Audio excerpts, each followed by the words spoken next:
Hello, everyone, and welcome back to the Digital Nomad World weekly series. I'm Becky, and I'll be your host. And today we're talking about taking a career as a book editor on the road with my guest, Lucy York. Lucy, welcome to the show. Hello, thanks for having me here. Thank you for being here, Lucy. I'm so excited to talk about this because I think that a lot of people, they're not sure sometimes what jobs they might be able to do on the road. And I think this is one that I find very interesting, having a background in English literature myself. And so I'd love to hear more about being a book editor. But first, I want to ask you, can you tell us about your background and how you became a digital nomad? Okay, yeah, sure. I was actually working in a corporate publishing company in Brighton, back in the UK. And I had previously done some freelance work as an editor. And I was kind of at that point, I was ready to leave that job and I wanted to do some traveling. And then I suddenly thought, do you know what? I could just take my laptop and work from anywhere in the world. So I'm going to do that. And then I discovered this whole thing was something that loads of other people were doing, and that it was called being a digital nomad. So yeah, that's how I came to do it. And I just sort of quit my job and sold everything and bought a one-way ticket to Singapore, and had no plan. I just kind of got my little backpack, my little laptop, and flew off to Singapore. And yeah, that led to the first 9 months traveling all over Southeast Asia. Um, yeah, so Wow. that's how I Okay. started. First follow-up question for you. Why Singapore, Lucy? Why was it the one-way ticket to Singapore? Because I wanted to go to Southeast Asia and they were really cheap tickets to Singapore. Okay. All It right. was Was a that your first simple, time to Singapore and yeah, your first time to Southeast Asia? it wasn't my first time to Southeast Asia. I had previously been to Thailand and Vietnam, but I had always traveled with friends on holidays, like 2 week holiday, try and quickly get around to see everything. This is the first time I did any major travel on my own. And how was that? Getting off the plane in Singapore, you got your laptop, you're ready to work sometimes. How did it go? It was great. I mean, when I initially arrived, I had saved enough money to just travel for the first 4 months. So it was great because I didn't do any work. I just traveled. I had a great time. And then I started to slow down a bit and spend a bit longer in each place and started doing some work on the road. And it all just kind of worked, fit together. And I just really took to it and I loved it. I have to ask, do you have any tips that you picked up in those first few months? As you said, you weren't working right away, but how did you Mhm. manage, like you were on your own for the first time and trying to learn how to work and travel? Um, so when I started to feel like I needed to slow down and do some work, I headed straight to Chiang Mai, and I'd heard that it was a really good place for other nomads to meet other nomads. So I headed up there and I found a co-working space and I met a bunch of other people who were all running their own businesses and just got really into the lifestyle and the community, and that really helped me a lot as well. And it was so fun meeting all different people from all over the world who were the same as me, doing the same thing. That was really inspiring. I think it's wonderful, isn't it, when you finally meet those other people doing the same thing and you're not the only one with your laptop at a cafe? Yes, definitely. And you're definitely not the only one in Chiang Mai. Every Yes. cafe you go into, you will see people with their laptops. So yeah, that was a really nice it was a nice first destination to be a nomad, because it was well established, and it's a great place. It's still my favorite all these years later.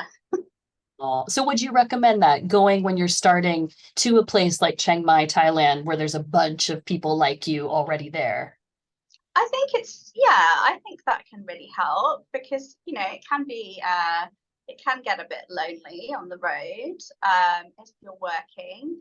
When I was first traveling and I wasn't working, I was in with the other travelers, so I wasn't really lonely then, because you travel, you go to hostels, you meet other people doing the same. So whether you're traveling or working, I think, yeah, finding other people who are doing the same thing makes it a lot more fun, because then you get to share the experiences together and you make some lifelong friends.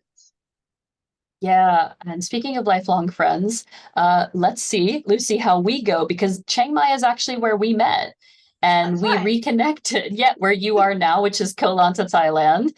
And, Yeah. both of these places are known for their nomad communities.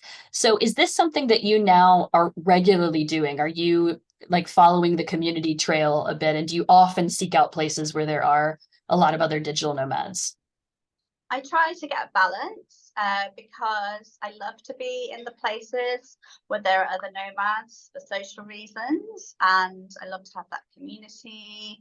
And there's also the opportunity to sometimes to collaborate with people on work projects. But also I started this whole life because I am curious about the world. I want to explore, I want to have adventures, and I love doing that on my own. I love the excitement of just turning up somewhere on my own, being able to go off where I want to. So I try to have a balance of being in the nomad-y community places and then striking out on my own and having a little discovery. But yeah, if I balance the two, I find that works really well for me.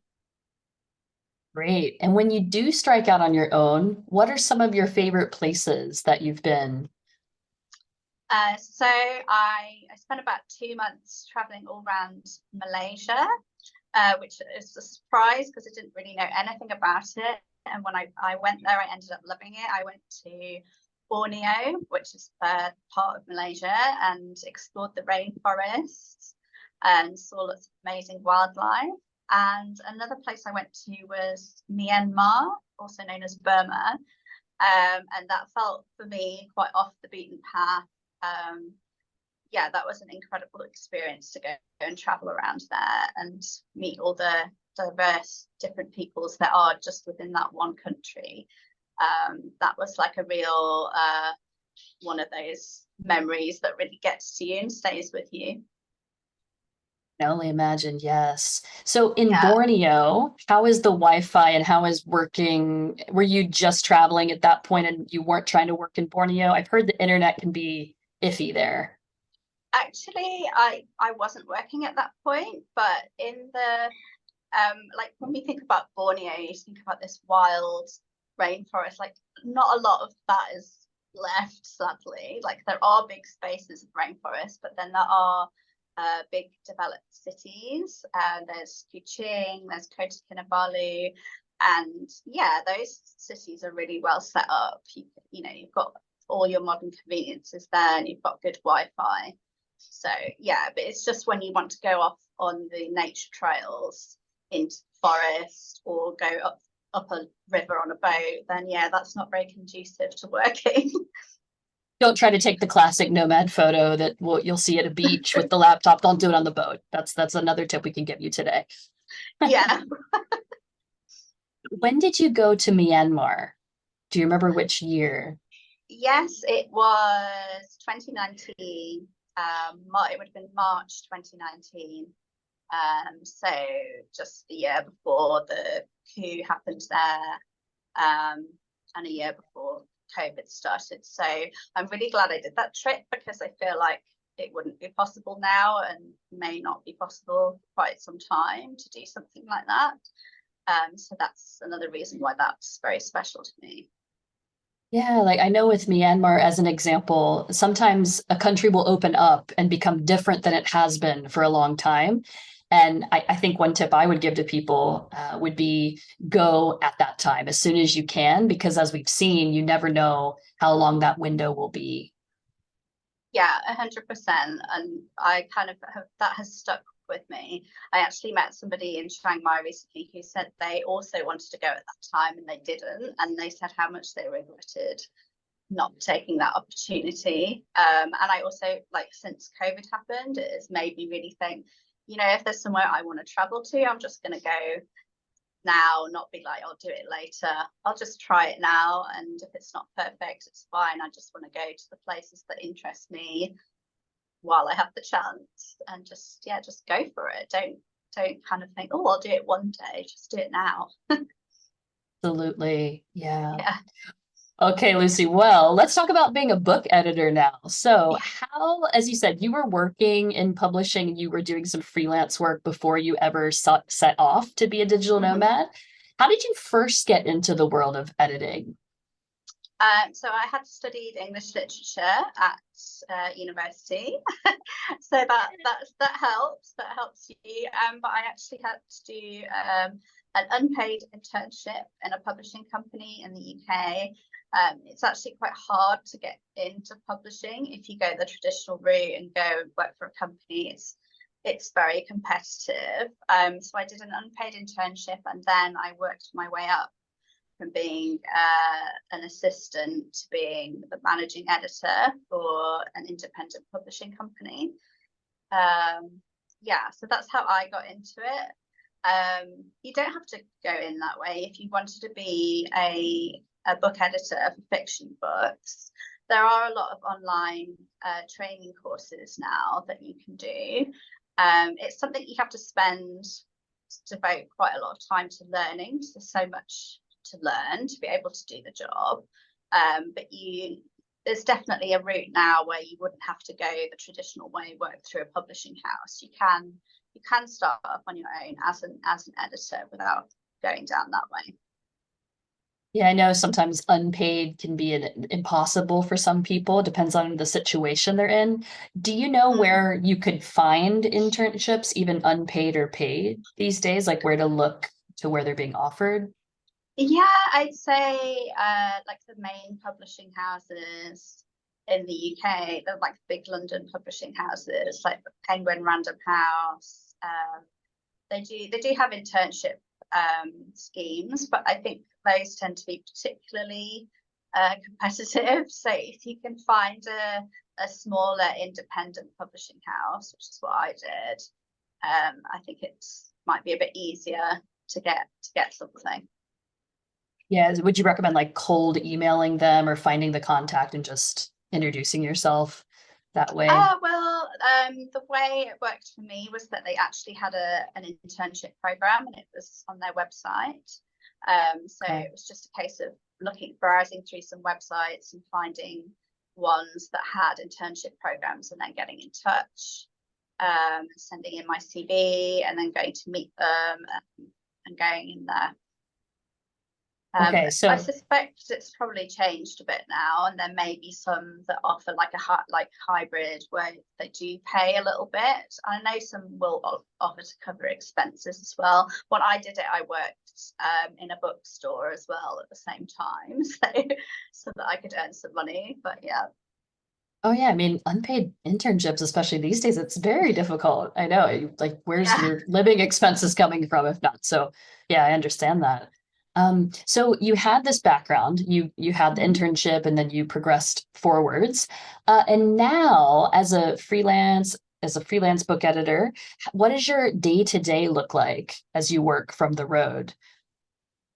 Okay, so I edit fiction. I edit romance, fantasy, and young adult fiction novels, just to give you an idea of what I would be working on. And then in terms of my sort of daily schedule, I'm most productive in the morning. I figured this out. So I try to get up and start between 8 and 9, carry on, have a quick lunch, and maybe do an hour or two, finish around 2 or 3. Because that's just the time of day when my brain is working. And during that time, depending on where I am with the project, if I'm doing a big developmental edit, which is like a structural content edit of novel, I could be like working through page by page, looking at edits, or I could be writing up a report about analysing all the different aspects of the story. Sometimes at the beginning of the project, when I first read the novel, I put it onto my Kindle and I just do a quick read through to get a sense of it. And on those days, it's nice to go and sit in a beautiful cafe somewhere with my Kindle and a notepad and just read the book. Or if I'm staying somewhere that has a hammock, I can lie in the hammock and read the book. So those are always days when I think, oh yeah, this is really good. I'm living the um, dream. yeah. So Especially if yeah, you're so reading a romance novel, Lucy. I oh mean, yeah, exactly. That's just like being on holiday. Yeah, so then I work till about 3 in the afternoon, and then I'll go off and do something. So whilst I've been in Koh Lanta, I've been going down to the beach to have a swim, depending on where I am, or do some activity, whatever there is available. And then sometimes I do a little bit of work in the evening, just like maybe an hour or two emailing, depending on the time zone. In Asia, the evening's quite a good time to do emails, because that's when people in the UK are awake and emailing. So yeah. that's great. Now I'm wondering, when you're reading through the books, when you're doing the developmental edits, as a book editor being freelance, are you generally paid by the project? Are you paid by the word? How does that work with the business side of Um, things? so I mainly work with private author clients now, and I quote for the job, for the for the full edit. So I get them to send me a sample and synopsis, and then we agree the extent of the editing that I'm going to do. And then based on that and my assessment of how much work the manuscript needs and the word count, I will calculate the fee for them. And then we agree that from the outset. Okay. And I'm sure if it required more editing than you thought, there could be room for adjustment. Yeah. But I mean, usually for the initial edit, I usually can stick to what I've quoted. It Yeah. just then it might be that they go away and work on it, and they want to come back and have a bit more advice and guidance. Let's say they do a lot of reworking, they want me to read over it again, since in its changed form, and then we would agree a new fee for the next round of edits. That And are a lot of your clients based in the UK? I know you mentioned you were emailing people that were on UK hours. How do you find new clients? So a lot of them are in the UK, also have US clients and a few in Europe. And generally they find me rather than the other way around.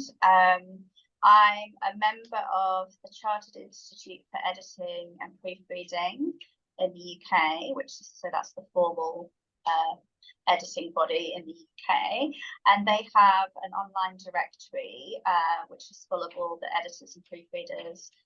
So author clients tend to use that as their first port of call if they want to hire an editor, because it's the official channel, and everybody who is on there has to be past certain requirements to be a member, and there's different gradings of member. So I'm an advanced member, which so it's certified that have a certain amount of experience and training and knowledge. So yeah, that tends to be people's first port of call, and then they will get in touch there, and then we will discuss the job as I described it before. I'm also a member of a marketplace for editors, which is called Readsy. That again is similar. It's a directory, but rather than being an institute, that's a business. So they take a commission from whatever work I do for them. How do you spell that? You said read. Readsy, as in REEDSY. Okay. Okay. That's great that there's organizations out there in like a formal way to get seen by people. So you're not constantly pounding the pavement just out there as an editor. Yeah, it is useful, and also word of mouth and contacts, because I've been working in publishing for such a long time. I still have people from my old jobs, the editors there, they still send me work to do. So it's a mix of having those existing contacts and then people finding me. But I am trying to work more on my online marketing now, to try and get myself out there and reach the type of clients that I really want to work with. Because from the directory, you just get anybody who sees that you're have relevant skills, could contact you, but sometimes people don't read your description fully, they just get in touch anyway. But yeah, I want to try and be a bit more targeted with my marketing, like who I'm reaching. So I've started a blog. I'm doing a lot more sort of writing about writing, which is fun. Yeah, it's a whole different side to it. Yeah. Okay. Sounds like a good direction to go. Now, we also had a conversation as we were preparing for this interview, actually, about ChatGPT and how it's like recently changed the world of writing, very recently, in a number of different industries. Do you see ChatGPT and other AI bots changing the world of editing? And if so, how do you think it's going to change things? I mean, I think that it depends on the level of editing. At the moment, a lot of what I do is that kind of high level story content level editing, which I haven't discovered any AIs that really are very helpful for that at this point. I'm sure in the future things will get more advanced. But there are ones that exist that are really helpful for authors if they want to try and just improve the sentence level, grammar and punctuation. There are lots of AIs that can help with picking up on common mistakes. So that means that authors can use those to improve their work. But ultimately, at this point, you do still need a human being to look over things, because they're not going to catch everything. They're just not going to get some of the nuances, especially in fiction writing. But I would say they're useful tools, and I think that like the ChatGPT one is useful for fiction authors if they're brainstorming ideas. Like, for example, if you'd written a short story and you wanted to come up with a title for it, you could get the bot to come back at you with several ideas for a title, and that could be a starting point, and you could hone your title based on the ideas the bot comes up with. And I've heard about other authors using it to, if they get stuck writing a scene, what's going to come next, they can put it into an AI and it can come up with different ideas for what might happen next. But ultimately, yeah, you're using a creative person using it as a tool that can help you. Yeah, like you said, it's not advanced enough yet to replace a human, but perhaps there are some things we can brainstorm ourselves about how we can use it for our own business ideas as an editor or a proofreader Yeah, in the future. and I A blog definitely post, perhaps?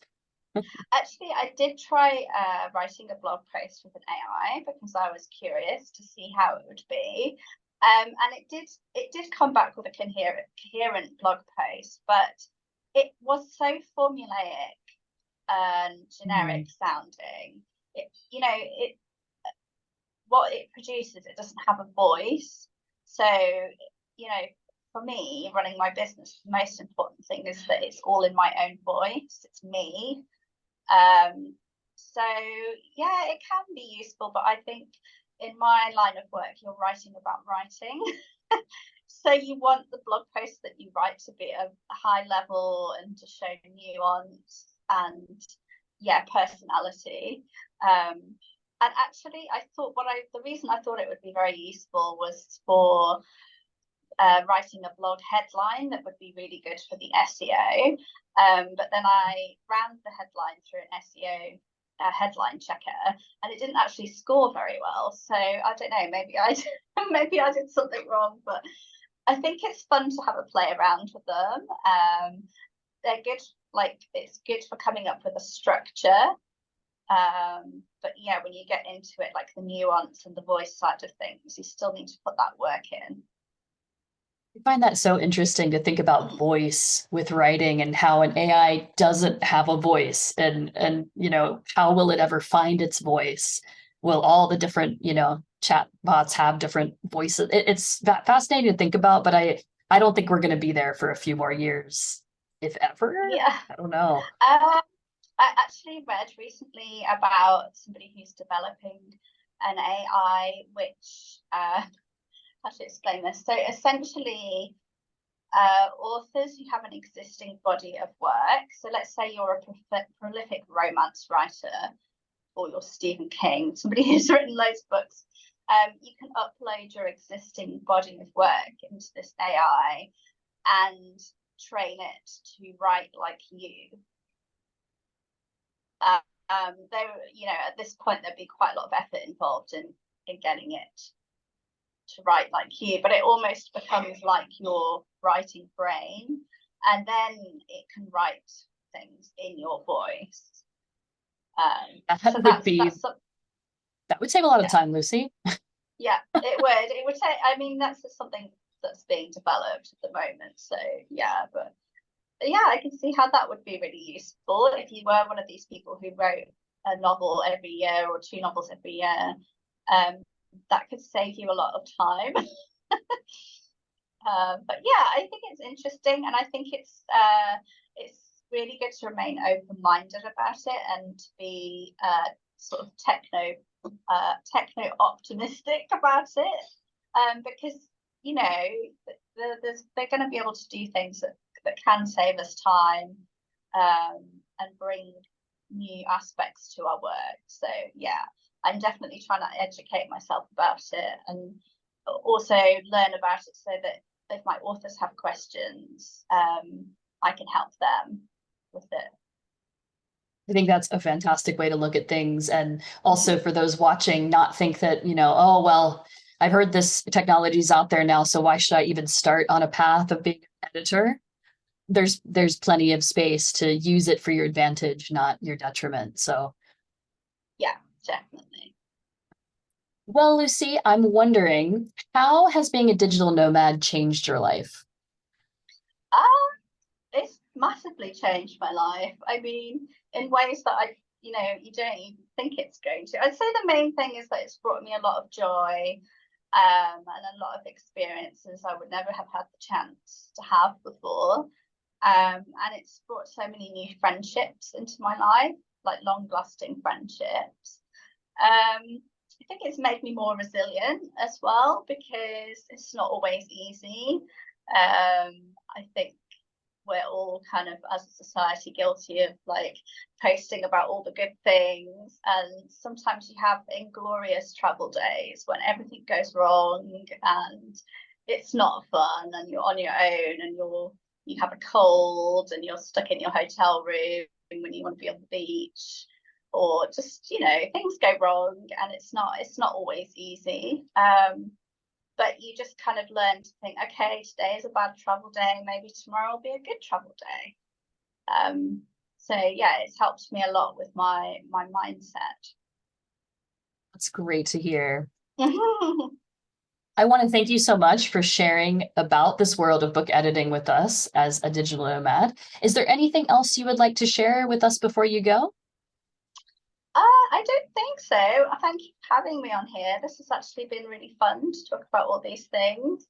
Yeah, I mean, it's funny, like actually I started being a nomad in 2018, so it's going to be 5 years this year. I don't know where that time went, but I would say if anyone's thinking about doing it, just go for it. Just book the ticket, pack your bag and go. You won't regret it. Yeah, like you mentioned earlier, this pandemic that we all went through made this traveling time seem more precious than ever. Definitely. Yeah, don't hesitate. Just do it. Oh, yeah. If people want to follow you, Lucy, where can they go? The best is my website for my editing business, which is illuminatingedits.com. Right. Thank you very much. Well, Lucy, I hope Okay. you have a great day there in Koh Lanta and you get to go to the beach. And I Yep. look forward to seeing you again on the road. Yeah, I hope to see you soon. Thank you.